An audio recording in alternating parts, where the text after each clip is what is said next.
Hello there, welcome to the Love School USA version. We are back. We've been out a little, right?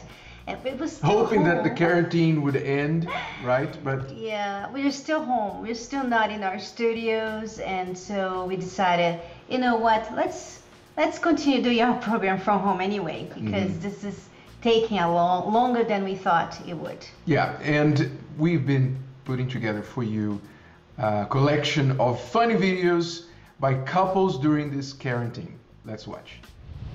We've been quarantined, that is where we are.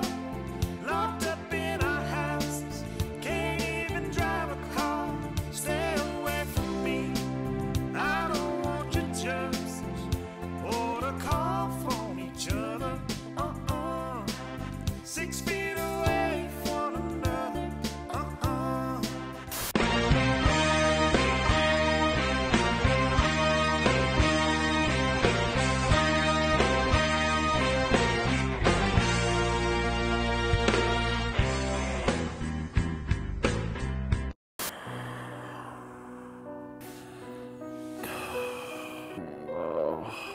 All right, honey. Yes, we can talk. Yep. Yeah, that's crazy. Yeah. Wow, she said all that, huh? She didn't say that. Can't believe she didn't say that. Yeah, no, I'm listening. Yeah, that's great. Actually, just excuse me for 1 sec. Yeah, just give me 1 sec. Yeah, 1 second here.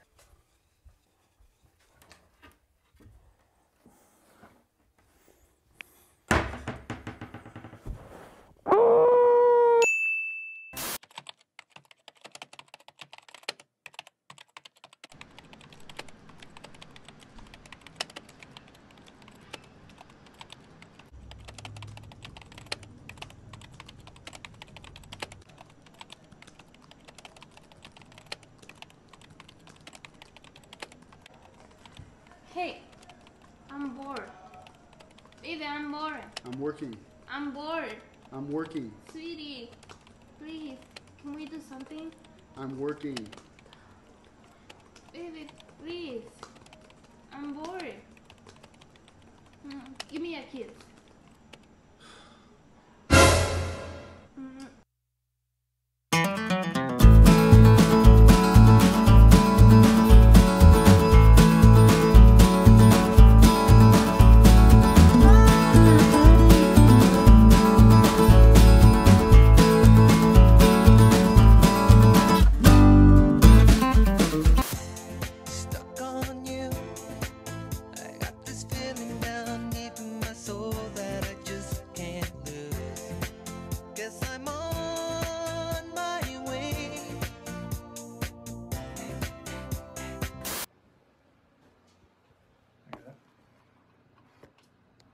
Center. Hey, babe. Hold on, guys. Lish is on my shoulders. What's going on? Jesus Christ!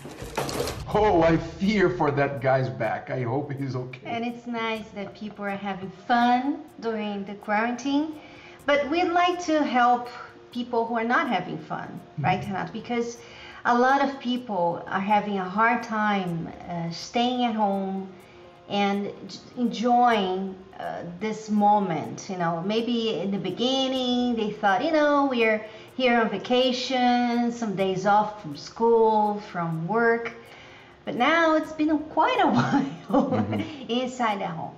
So we want to talk to these people. I mean, what do we do if we don't have that sense of humor like these people all the time? How can we manage the atmosphere at home? Yeah, I don't know about all the time. I mean, people always have their tensions as well. Even the funniest couples have their tense moments.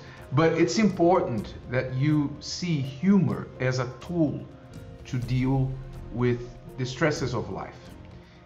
Just like a car needs the pressure of the engine, just like a pressure cooker needs the pressure off, and a lot of other machines, human beings also need an escape from their stress.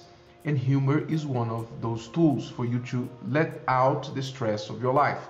And couples that are just too serious about everything, or that let stress get the most out of them, the worst out of them, it's very bad for the relationship, obviously.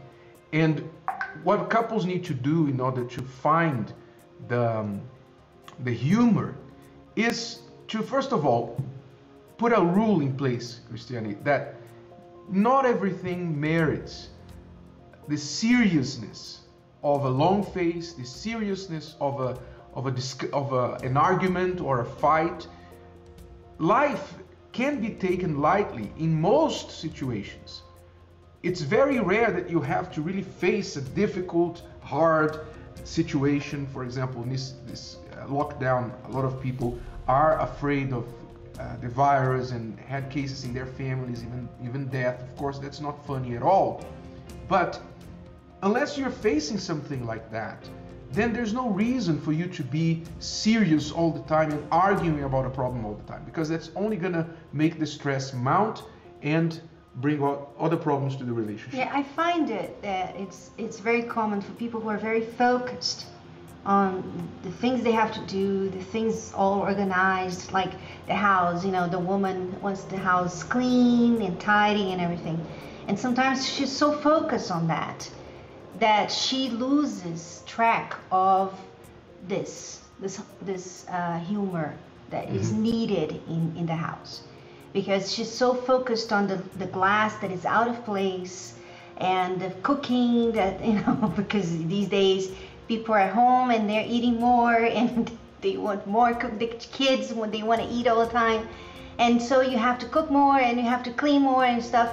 So if you focus too much on the cleaning and the cooking, you're going to be stressed, and it's going to be hard for you to make this time nice. So sometimes you need to be, a little bit flexible with the things that you like in order. The focusing on the house, on the cleaning, on everything. Sometimes you just have to let go. Okay, what if the glass is out of place? What if I couldn't clean the house like I wanted today? Have this flexibility is very good for you to keep this peace at home. And another thing, Renato, is, sometimes we have to make fun of our own ways of dealing with stress. One thing that I'd like to share with our viewers today is one thing that we do a lot. I don't know if you do this a lot, but we do this a lot. We sigh. We sigh a lot. Morning, afternoon, night. That's one way of letting the pressure out. It's just good. So we started making fun of each other. Oh, there you go again. There's a sigh. So this helps us deal with the stress that we have at home. Just sigh and laugh at it. Don't, sometimes you get the bad news, you receive a bad news, and you tend to feel obligated to be very upset about it. Like everybody expects you to be very upset about it. And of course you can be upset, you're supposed to be upset, but you don't have to be this very difficult person to live with, right? Because that's what makes it very hard during this quarantine, to live at peace with each other, because you're too focused on the problem, you're too focused on the bad news, you're too focused on the organization in the house, and you just forget that sometimes you're just being very difficult to live with. Yeah, one of the secrets of happiness is for you not to make a big deal out of small things, right? You need to take things lightly. Of course, not serious issues, as I said. Serious issues need serious attitudes. But what is so serious about your life every minute of every hour of every day, right? There isn't much very serious. There isn't much that requires you to be so, focused and structured. And when you look at it, you see that not everything merits a long face and a serious around you. So take that tip and apply some humor bring some reason to laugh in your relationship, in your home. Okay? Now, when things are going bad, Cristiane, we really need to tackle problems that are serious, like Jean and Christine were facing, the couple that we are going to meet right now. We were able to help this couple when they came to us a few years ago, having serious problems and ready to divorce. Let's watch their story. When I was growing up, I was blessed the fact that my mom and dad were together. My parents always fought. My dad would go to the bars, and that eventually led to him having affairs on my mom. Social media came around, and a friend of mine set up a social media account. I don't think I went on there looking for somebody to marry, somebody to even date. It was just a friend, just somebody to hang out with, somebody that his profile looked interesting. So I was like, okay, I'll message him. And that's how that And I have no clue what the profile even said. My friend set it up for me. So, I mean, I have no clue what he put on there. He just said, I'm gonna make it sound good. I was all right, man, make it sound good. So we met at a gas station. So we were both kind of scared at first. I was really scared. I also had my out. I called my mom and I'm like, look, this is his license plate. This is the company he works for. This is the area that we work in, you know, he works in, and just kind of gave her everything I knew in the matter of a 5-minute drive. So within 2 weeks, I mean, we had already, I had moved in with her out of her parents' house. And then shortly after that, we moved out and got our own place. Well, he was always working, and I felt like he didn't care for me. He didn't give me the attention that I thought I needed. What she didn't realize was the fact that because of me working as much as I was working, that's why she was able to stay home. That's why she was able to spend time with the kids. She was able to go to school, was the fact because I had the burden on my shoulders. So, you know, next thing I find out, my wife was getting more phone calls and more text messages than I was, and I had the company phones on my cell phone at that time. There's no way she should be able to receive and make more phone calls than I was making a month. I would confront her about it, and she would play it off. Oh no, I'm not, you know, I'm not doing nothing, you know, that's people from school, or that's, you know, whatever the case was that she wanted to say. When I did come to the apartment, you know, my wife didn't want to have nothing to do with me. And her phone would start ringing at different times when I was there. She would grab her phone and leave, go to a completely different room. By then I knew she was talking to at least one guy at that time. I asked her, I was like, why? Why are you talking to somebody? Well, you're never home. The one main memory that I remembered was being in that hallway and, you know, just hearing the words out of my mom's mouth. We're on the phone with the lawyer and we're about to get a divorce. Just hearing that, you know, it hurt me. And my mom and my dad were yelling in the hallway, screaming and fighting and banging on the walls. And I was so scared. I was shaking, I was nervous, I was crying, my sister was crying. We both looked at each other. So we went and seen a female counselor. And we went to a couple of sessions. Well, I remember the last session, we're sitting there, and the female counselor looked at me and says, look, it's not your wife who has the problem, it's you. And I said, excuse me? And she said, yeah, you're the one that's got the problem.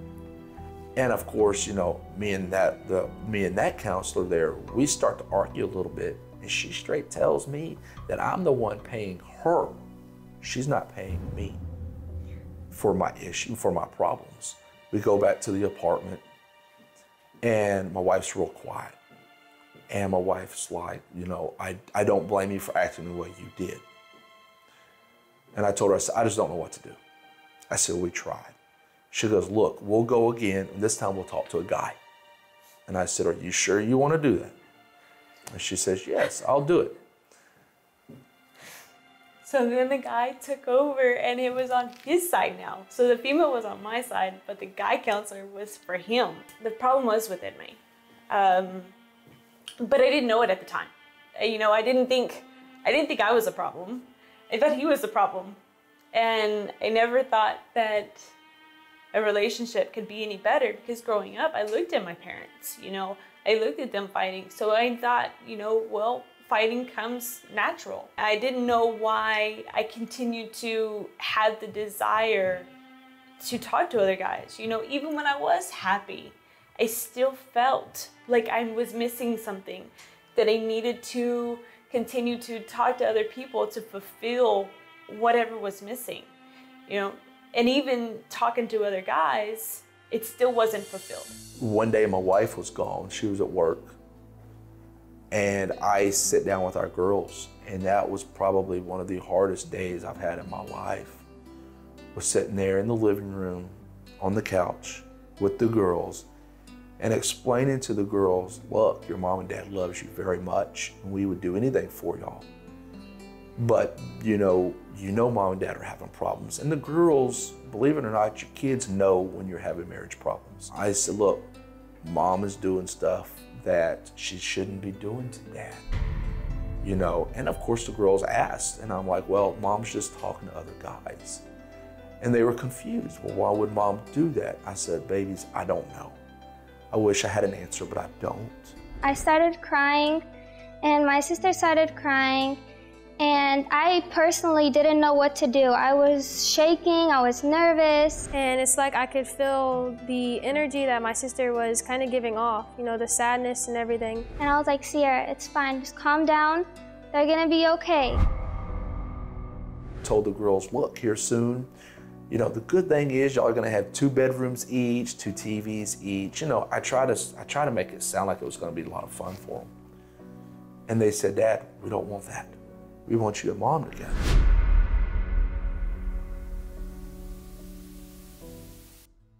So I heard about the marriage course, and I was like, nah, I don't know. You know, I'll take a pamphlet, we'll see, no promises. So I showed it to my husband. He was like, okay.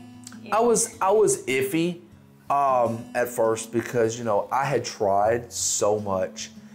And literally, I had been going through this for so many years that every time I would let my guard down, it was like she would slap me in the face. You know, I would catch her talking to another guy after she swore up and down, after I had changed her phone number on her cell phone multiple times, you know, with her permission, of course, you know, because, oh, I'm gonna change my phone number. And I changed her phone number, and within a month, she's doing it again. So we kind of sit down, we were looking at the you know, this brochure one day, and it was talking about the marriage course. So we decided to go ahead and go to it, check it out. During the course, we're like, oh, that's just gonna be a waste of time, whatever. It actually started growing our bond. You know, the course, the Love Therapy course, was on the backside, building a closer bond, building our relationship. And it wasn't something that, even going into it, we expected to happen. So the first changes that I really started seeing was I didn't have the need to contact other people or other guys. I felt like I needed to do more for my husband, to be the better wife, to be the better mom. And it just kept putting in things into practice, things that we learned through the course. Before you put us in a room together and you locked the door, we were gonna kill each other. That was just the way it was. But now it was like we didn't want to separate from each other. It was like how it was when we first got married. The more we participated in the program, the more we did it, you know, I had started seeing a different side of my wife that I had never seen before. And it was a good side. You know, it was a side that I've always been looking for.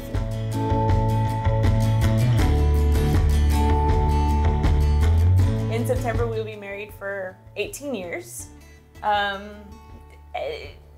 if we continue to think about what we learned through the marriage course, through the love therapy school.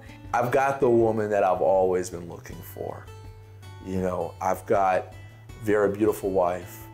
You know, my wife, not only is she my wife, but she's a good mother. And she's very strong, you know, strong at everything she does. So I would honestly have to say I love her more now than I did almost 18 years ago. And I wouldn't change nothing for the world. It was definitely worth for the love therapy to try it. I mean, what else do you have to lose? I mean, you know, try it, do the whole course, do what they say in the course to do, and I guarantee your marriage will change.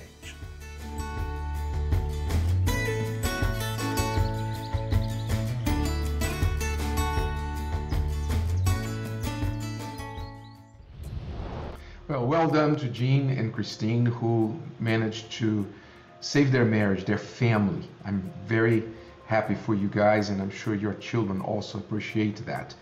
And the real problem that we need to look at here under the surface, Cristiane, was that Christine, she would go and look for guys, you know, chat with guys on the phone, etc., because she was trying to fill a need that she had for attention. For some reason, she needed to feel the attention of other guys.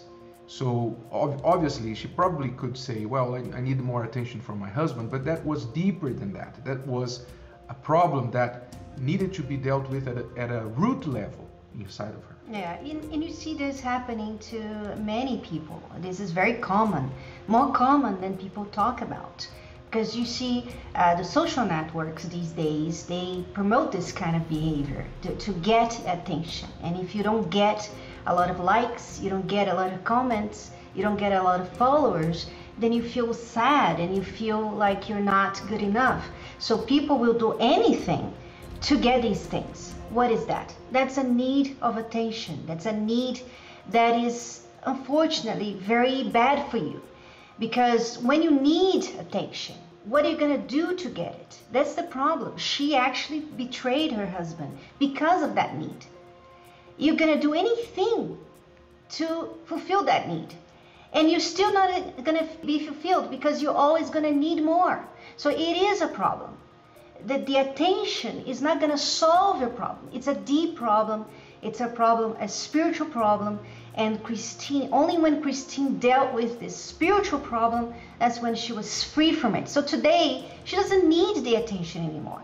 And she feels satisfied with the attention that she gets from her husband, which is should be what people, married people... Yeah, it's already unhealthy for a single person to have that kind of behavior, to need attention all the time, let alone for a married person, right?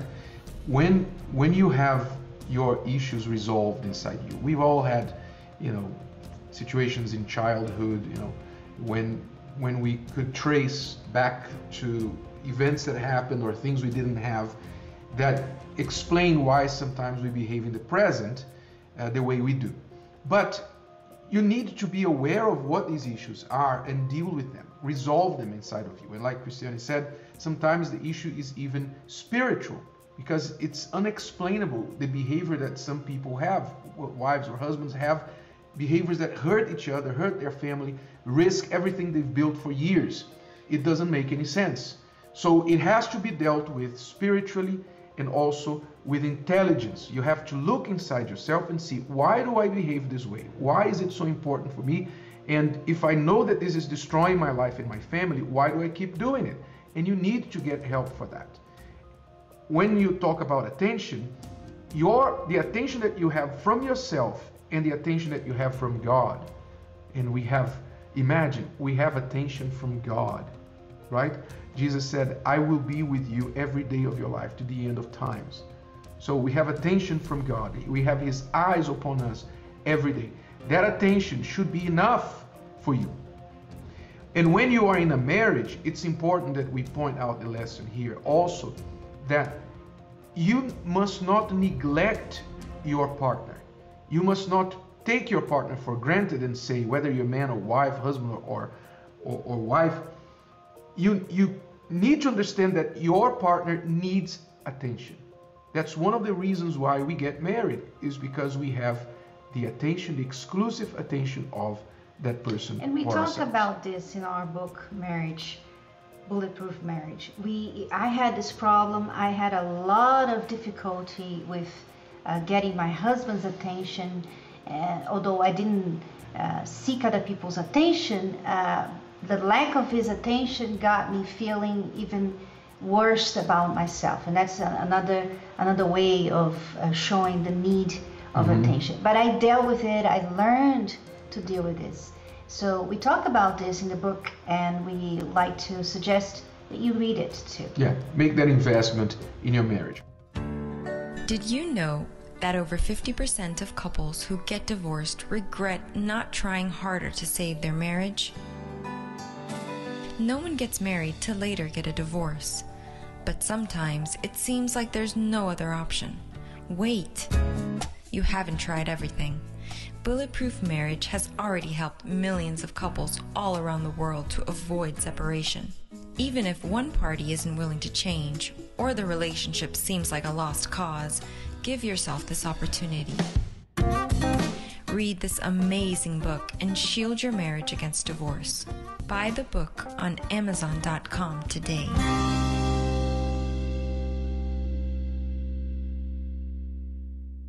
And you can get the book through Amazon and other online stores as well, delivered to your home. Now, let's answer this question, Cristiane. How do you know if you're ready to be in a relationship? And when is it the right time to approach a person you're interested in? So, when do you know you're ready to be in a relationship? That's a question. That's a big question for singles, especially whether you've never been in one or you're out of a relationship, you're divorced and you're thinking of getting back in the game, as they say. How do you know you're ready to be in a relationship? Well, first of all, are you okay with yourself? That's the first thing that you have to ask about yourself, because sometimes people, they're not okay, they are hurt, they are full of, past issues, hurt from other relationships, and they think that if they enter into another relationship, that relationship is going to heal their hurt, right? And that's not going to happen. You're going to hurt the other person as well, and you're going to get more hurt. So the first thing that you have to make sure is that you're fine. You're resolved. You understand what happened until here.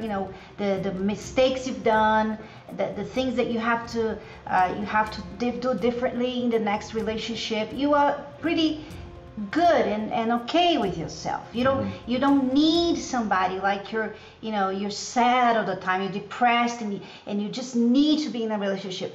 When you're like that, then you're probably going to get into more trouble because you're not okay. To enter into a relationship, you have to think like this: I'm going to add to this person's life. I'm not going to take away from him because I need it. No, I am so well, I'm so good with myself that I'm going to help you. I'm going to add to your life. Yes, many people make the big mistake of wanting to enter a relationship so they could be happy. And that's the wrong motive, the wrong motivation. You need to think about entering into a relationship to make the other person happy. And guess what? Only a happy person can make another one happy. All right? If you're not happy with yourself alone, if you're not happy, if you're not okay alone without anybody, you're not ready to make anybody happy. You're not ready to make anyone happy in a relationship. So you need to stop and look at yourself, and if the answer is I'm not happy, if your answer is no, I am not happy, so don't go into a relationship. First, find out the reason why you're not happy with yourself, with your life, whether it is issues from past relationships. Maybe you're angry at all men in the world, right? The men are all the same, women are all the same. Maybe you are traumatized. You blame your parents sometimes. Yeah, you're angry. You're angry at people. You're angry at yourself for having made mistakes in the past and ruined your relationship. You're afraid of staying single and getting old and not finding anyone. So fear is not a good reason for you to get into a relationship. So whatever the reason for your unhappiness, you need to find out what that is, and you need to deal with that, resolve that. Then you'll be okay, you will be happy, you'll be fine. And that's when you're ready to enter a relationship. Yeah. Okay? We could talk about how you can heal yourself in the next program. Because right now we have... Yeah, time is up. Yeah, we have to go. We are coming to the end. We hope we left you some good tips and hints there. But until next week, we will stay here and look forward to our next program here.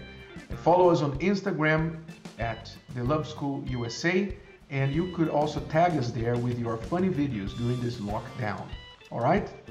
Thank you. See you next time. See you next time. Bye. Bye-bye.